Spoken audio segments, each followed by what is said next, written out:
this is one of the best things to do, especially when we're just all so busy now on our phones. But sometimes just need to switch things off and just do a bit of you, and find myself being a bit like a lizard just on a rock in the sun. Simple as that.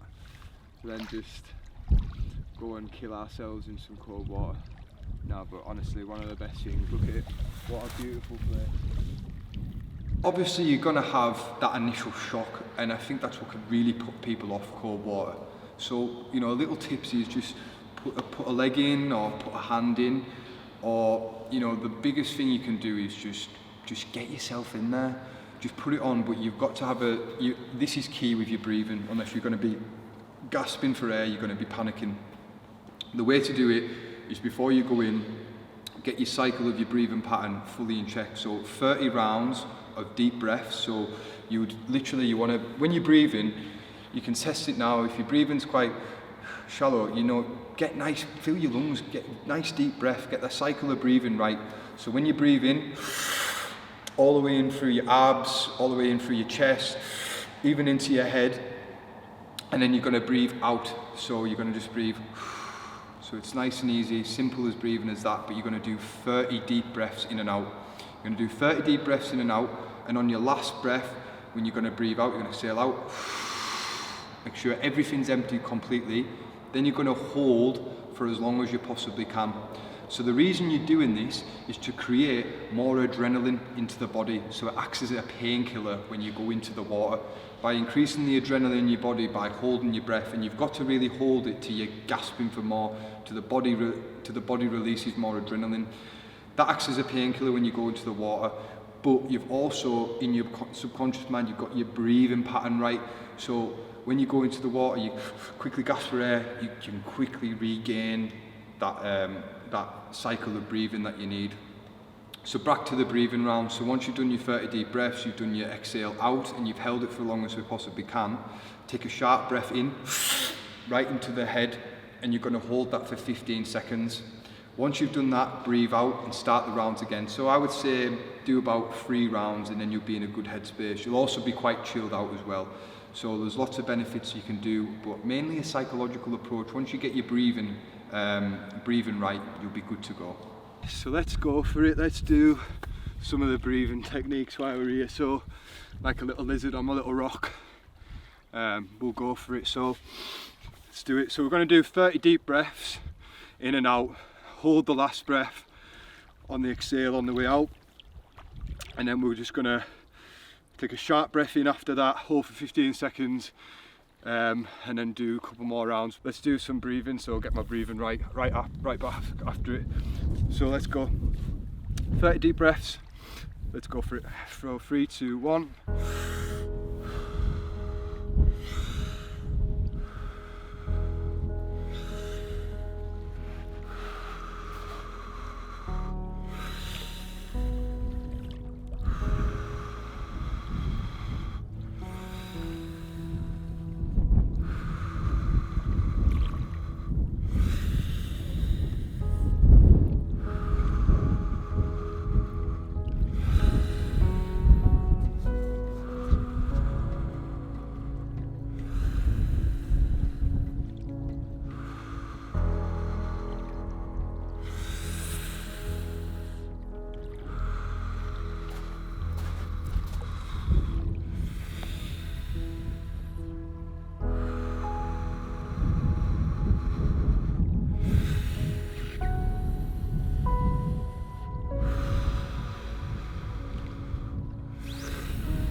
So last one, and then we're going to hold.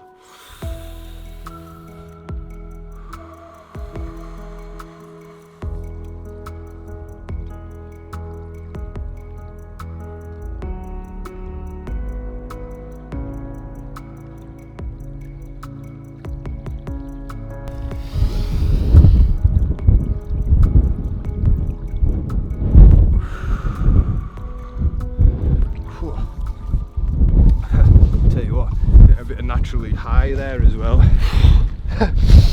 As you can see, you're a little bit more calmer now. You'll find you'll be able to hold your breath for much longer than that once your breathing's a little bit erratic when you've been out the cold water.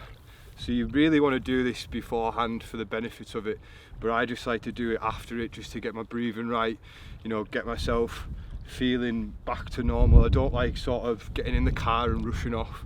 I haven't done this for maybe a couple of weeks, the breathing, but when you get into it progressively and you're doing it consistently, you can get into like 2 minutes, 3 minutes, like holding that breath. If you do that for, you know, 6 or 7 rounds, you can go all kind of places. I must admit, like when you do that eyes closed and then like you open your eyes again and like everything's just like,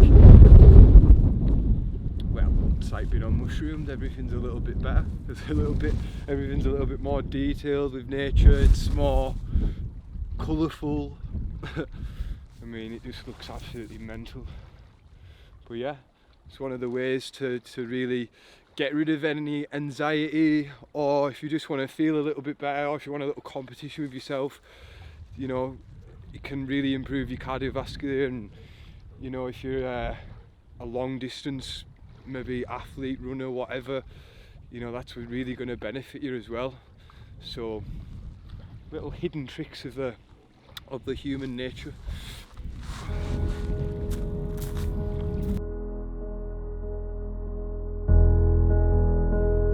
So you can be sort of beaten up by it, or you can take it by the scruff of the neck and you can really fight for it. I feel like bodybuilding broke me down in a sense to find the real me again. You know, I'm a very addictive personality, and once I've like say I'm doing something, like I'll make sure that I do it 100%.